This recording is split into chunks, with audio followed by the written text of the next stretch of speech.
Hello guys, welcome to our channel Fanta Reactions. दोस्तों, मेरा नाम अली हैदर है। मेरा नाम वक्कार है। मेरा नाम अली रज़ा।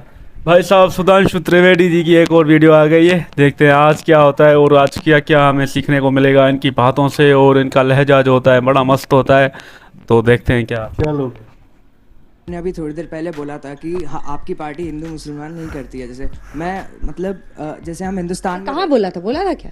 नहीं, ऐसा नहीं बोलते हो। नहीं मानते हैं डंके की चोट पर करते हैं। क्या चीज? यही हम डंके की चोट पे इसको ट्रू नेशनल देश बना के रखना चाहते हैं, पार्शियली मुस्लिम कंट्री बना के नहीं रखना चाहते। आप ट्रू नेशनल देश बनाना चाहते हैं ऐसे जिसमें सब रहते हैं, क्रिश्चियंस, ज्यूइश, मुस्लिम्स, हिंदू। लेकिन आपकी पार्टी का एक स्लोगन आया था भी एडवर्टाइजमेंट्स में कि जो राम लाए हैं हम उनको लाएंगे।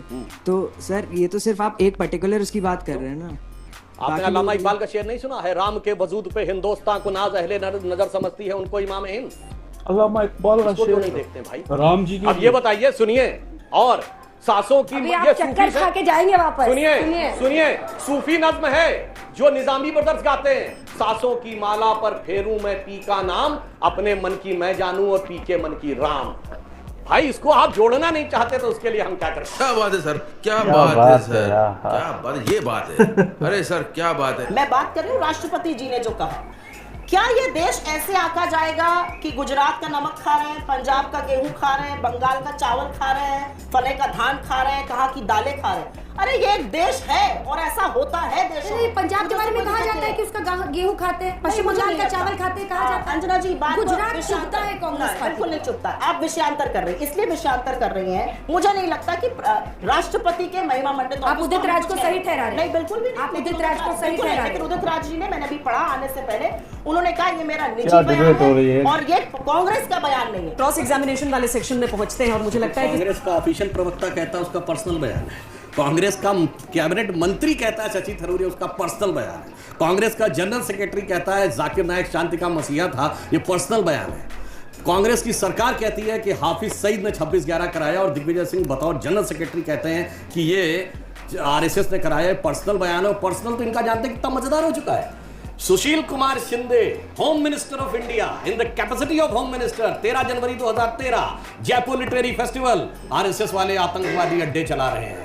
और जब सुषमा स्वराज जी ने पूछा, आपने होम मिनिस्टर के रूप में कहा मैं अपना बयान वापस लेता हूं, तो मैंने ऐसे ही कह दिया था। होम मिनिस्टर के बयान को कहा जा रहा सीरियसली। आपके चुने हुए मुख्यमंत्री कहते हैं हमें मुसलमानों का वोट नहीं चाहिए। आपके केंद्रीय मंत्री कहते हैं देश के गद्दारों को गोली मारो ... को। गद्दारों को क्या? आप बताइए ना, क्या बोला उन्होंने? गोली मारने की बात ये करेगा बताइए, मंत्री ने बोला गोली मारने की बात? क्या कहा उन्होंने कहा देश के गद्दारों को। जनता कह सकती थी धक्का मारो, जूता मारो, गोली मारो। जनता ने कहा ना, देश के गद्दारों से हमदर्दी किसको है? ये तो देश का गद्दार, कन्वीनियंस की क्या बात? अरे ये बताइए, देश के गद्दारों से हमदर्दी किसको है? जिसको इशरत में बेटी नजर आती है, हाफिज में साहब नजर आता है, उसामा में जी नजर आता है, जाकिर में शांति का मसीहा नजर आता है, बुरहान वानी में भटका हुआ नौजवान नजर आता है, और भारत की सेना के अध्यक्ष में सड़क छाप गुंडा नजर आता है। उनको परेशानी है। If you think you are bad, I am your dad. Doctor Naik तो अच्छे हैं यार, वो बड़े स्कॉलर हैं, आपको पता है उनको ये गीता साझा गंगा पता है, जमुनी महाभारत सबसे पहले सब। कहाँ से आई? ये आई औरंगजेब के बड़े भाई और दारा बुरहान शिकोह ने वानी किताब लिखी मंजमत कश्मीर में जो उसमें था दो समुद्रों का मिलन। उसने उपनिषदों का फारसी में अनुवाद कराया जिसका नाम रखा सिर्रा अकबर। मगर औरंगजेब ने उसका सर काट के थाली में सजा के जेल में बंद अपने बाप को दिया, जिसने साझा संस्कृति का सर काट दिया। वो साझा संस्कृति का प्रतीक हो गया। अरे चलो बता देते हैं, मैं बता दे रहा हूं पूरा पीरियड। ये बता दीजिए, पूरी बात विक्रमादित्य ने अपने भाई का सर काटा था कि नहीं काटा था? विक्रमादित्य ने अपने भाई का सर काटा, किसी ने नहीं काटा था, कहीं नहीं लिखा हुआ है। औरंगजेब 4 भाई थे, उसने शुजा, मुराद, दारा 3 का कत्ल किया, अपने सगे बड़े भाई का सर काट के जेल में बंद किया अपने बाप को, और उसके बाद जाके उनको थाली में सजा दिया। हमारे यहाँ 4 भाई थे, राम, लक्ष्मण, भरत, शत्रुघ्न। एक ने पिता के एक वचन पे जाके जंगल में चले गए, दूसरा भाई उनके साथ वन में गया, तीसरे ने थाली में खड़ाऊ रख के शासन किया। औरंगजेब को क्या तुलना करने की बात करते हैं? हाँ, जेब में था चिल्लर, साथ वाले किलर, काम करे कांड वाले, लाइफ बेड़ा थ्रिलर, घूमे फिरे बस्ती में दिन रात मस्ती में, फिर भी काम किया, बेटा खड़ा किया पिल्लर। नेहरू जी जो इस देश के प्रथम प्रधानमंत्री, इनके भी पहले प्रथम प्रधानमंत्री थे। जैसे मोदी जी आज मेरे प्रधानमंत्री है, और मैं कहती हूँ हैं क्योंकि इस देश की जनता ने उनको चुना है, वो मेरे भी प्रधानमंत्री है। वही नेहरू जी इन्हीं के और इस देश के प्रथम प्रधानमंत्री थे जिन्होंने स्वतंत्र भारत का निर्माण किया। आज जो यहाँ पे कैमरा है वो हमारी वजह से, क्योंकि अटल जी जी तो झोटा बुग्गी लेकर गए थे पार्लियामेंट में और कहा था ना कैमरा आएंगे ना कंप्यूटर आएगा ना मोबाइल फोन आएगा। आज अगर ये डिबेट और ये व्हाट्सएप जो इस्तेमाल करते हैं, जो टेक्नोलॉजी इस्तेमाल करते हैं, जिससे ये माल्या साहब के फेक वीडियोस भेजते हैं, वो टेक्नोलॉजी हमारी सब कुछ कांग्रेस ने दिया है। एक मिनट, नेहरू जी किस तारीख को प्रधानमंत्री बने थे? बोलिए बोलिए। ठीक है, मैं आपको वो भी जवाब दे दूंगी। पहले जवाब तारीख बताइए, जवाब नहीं। नेहरू जी 15 अगस्त 47 को प्रधानमंत्री नहीं बने थे, वो बने थे सितंबर 1946 कैबिनेट मिशन प्लान में लॉर्ड माउंटबेटन के द्वारा शपथ दिलवाकर क्वीन के नाम की निष्ठा की शपथ लेकर यूनियन जैक झंडे के आंदोलन लड़ रहे थे। गजब। और नेहरू जी को देश की जनता ने चुना था। कांग्रेस की सारी कार्य समिति ने सिफारिश की थी। पटेल जी के गांधी जी की अनुकंपा पे बने थे, उनके नाम की छांव लेके बने थे। और मैं एक और बात कहूं, इंदिरा जी को क्या देश ने चुना था? ना। क्या पार्टी ने चुना था? ना। इंडिकेट सिंडिकेट की लड़ाई में बने। राजीव गांधी जी को किसने चुना था? देश ने चुना था? ना। इंदिरा जी की दुखद मृत्यु के बाद उठती हुई सहानुभूति लहर के लिए बने थे। और नरसिम्हा राव जी कैसे बने पता है। और फिर एक्सीडेंटल प्राइम मिनिस्टर, जो कि सोनिया जी के त्याग के कारण एक्सीडेंटल प्राइम मिनिस्टर बन गए थे। देश की जनता को सबको पता है, इसलिए आज तक इस देश में 2 ही प्रधानमंत्री हुए, अटल जी और मोदी जी, जिनके प्रधानमंत्री बनने से पहले सारे देश ने कहा यह प्रधानमंत्री होना चाहिए, नेता बन के प्रधानमंत्री बने। सही बात है। गांधी जी पर तो मैं 2-3 बातें जरूर कहना चाहता हूं।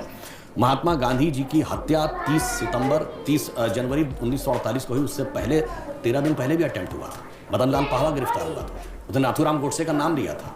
और मोरारजी देसाई जो उस समय होम मिनिस्टर थे बॉम्बे प्रेसिडेंसी, ऐसा क्यों है कि आरएसएस के ही एक व्यक्ति ने गांधी को मारा? पूरी बात तो ये पूछना चाह रही हूं, पूरी बात सुनिए। क्या सिखाते हैं आप? देखिए, फिर आपने कहा था कि आप जितना मेरे बीच में बोले तो उतना मैंने बोल दिया। आपने बोल लिया। आपने अब मैं चुप रहूं। तो चिट्ठी लिखी होम मिनिस्टर ने केंद्र को कि क्यों इसको गिरफ्तार नहीं किया जा रहा है नाथूराम गोडसे को। तो कोई जवाब नहीं दिया गया। अब सुनिए, उसके बाद मैं पूछता हूं कितनी सिक्योरिटी दी गई गांधी जी को उस समय, जबकि देश में क्या भयानक माहौल था और देश के सबसे इंपॉर्टेंट व्यक्ति। और नाथूराम गोडसे का बयान है अदालत में कि मैंने 2 गोली चलाई। अब सुनिए, वहां पे 2 पत्रकार थे, एक द हिंदू का और एक न्यूयॉर्क टाइम्स का। दोनों ने कहा 4 गोली चली। पुलिस ने अपनी एफआईआर में लिखा 3 गोली चली। कितनी गोली चली यही तो बता दो भाई। न सिक्योरिटी का पता, उसको छोड़ पहले दिया गया, उसके बाद गोली चली ये नहीं पता। अब हम ये कहें कि गांधी जी की मृत्यु के बाद संघ को फायदा हुआ या नुकसान हुआ? एक संघी नहीं गांधी को क्यों मारा? संघी नहीं क्यों मारा? संघ को फायदा हुआ या नुकसान हुआ? पहचान को खत्म करने वाला एक सेकंड नहीं, गांधी के नाम संघ को तो नुकसान हुआ। हाँ, आवेश आए तो बताइए ना, कितनी सिक्योरिटी थी? नाथूराम गोडसे को क्यों गिरफ्तार नहीं किया गया? आपकी सांसद कैसे है? इस बात का जवाब दीजिए। आप भी सांसद हैं, वो भी सांसद है। मैं तो पूछ रही हूं, तो मैं इसलिए आपने आवेश पूछा। इस बात का जवाब है जरूरी है कि होम मिनिस्टर के लिखित बयान के बाद उसे गिरफ्तार क्यों नहीं किया गया? होम मिनिस्टर के लिखित बयान के बाद वहां सिक्योरिटी क्यों नहीं दी गई? और पुलिस के बयान और खुद जिसने गोली मारी उसके बयान में अंतर होने के बावजूद आज तक इसका वेरिफिकेशन नहीं हुआ। तीसरी बात, प्रत्यक्षदर्शियों ने एक मिनट मैं जो बात कर, और सुनिए, गांधी जी को गोली लगने के बाद वो 40 मिनट तक जीवित रहे। आज पता कर लीजिए, बिरला मंदिर से और ये जो लोहिया हॉस्पिटल, इसको वेलिंगटन कहते हैं, उस जमाने में सुनिए 7-8 मिनट से ज्यादा नहीं लगना चाहिए था। उनको क्यों नहीं अस्पताल ले जाएंगे? अब एक और मैं बात कहता हूँ, वो नहीं, बीच में नहीं बोला, मैं तो सिर्फ मैं कुछ नहीं कह रहा हूँ, दर्शकों पे छोड़ रहा हूँ। Who was the biggest beneficiary out of that? आम आदमी पार्टी गुजरात। आम आदमी पार्टी को गुजरात में कुछ भी करे, हमें क्या फर्क पड़ रहा है? मुफ्त वाली दुकान आप भी सजा रहे हैं। अब देखिए, ऐसा है, वो दिल्ली में शराब के नशे में धुत होकर बिजली का नंगा तार छू चुके हैं। और यही समझ लीजिए कि जिस ऑटो में बैठ के तकरार कर रहे थे शराब के खुमार में बैठकर, वो तो ऑटो ड्राइवर निकला हमारा कार्यकर्ता। तो इसी समझ लीजिए वो किस गलतफहमी के साथ गुजरात में जी रहे हैं। मगर एक बात बता दो, आम आदमी पार्टी का तो चुनाव चिन्ह झाड़ू बड़ा एप्रोप्रिएट है। जानते क्यों? जहां वो इनसे लड़ते हैं वहां इन पे झाड़ू फेर देते हैं, दिल्ली हो या पंजाब। जहां हमसे लड़ते हैं तो उनके ऊपर झाड़ू फेर जाती है, उत्तराखंड हो या उत्तर प्रदेश। क्यों? दिल्ली में क्या हुआ है? दिल्ली में हम 2 बार हो गया। आप तो सुनिए, तो घाव गहरा है। सरकार इनकी थी, जहां लोकसभा में हमसे मुकाबला हुआ दोनों बार 7 में 0, हम 7 में 7, वो 7 में 0। उत्तर प्रदेश में सब जगह जमानत जब्त, उत्तराखंड में सब जगह जमानत जब्त।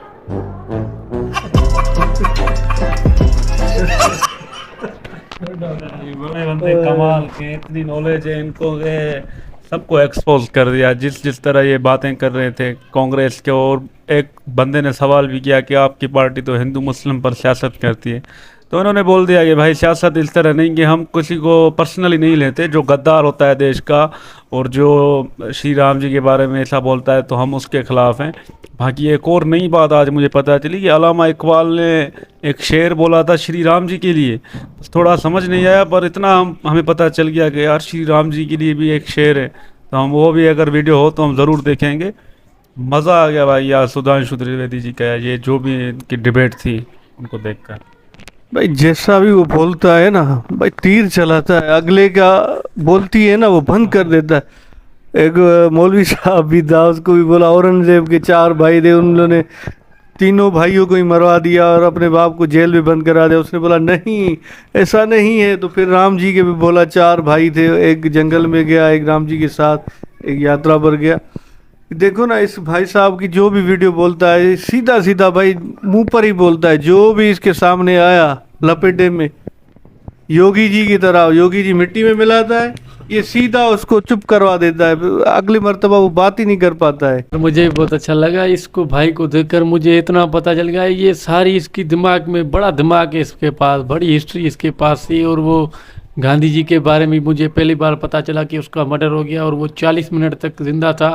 फिर वो क्या ये इशारों में बात भी उनको एंकरों को बता रहा था, वो भी बता रहे थे आपका इशारा कहाँ पर जा रहा है, किसी पार्टी का ये क्या, बस जो भी वक्त की डेट भी बता रही हो नेहरू जी के बारे में, जो जो डेट थी, टाइम टेबल, भाई 1947 नहीं 1946 में बात है भाई।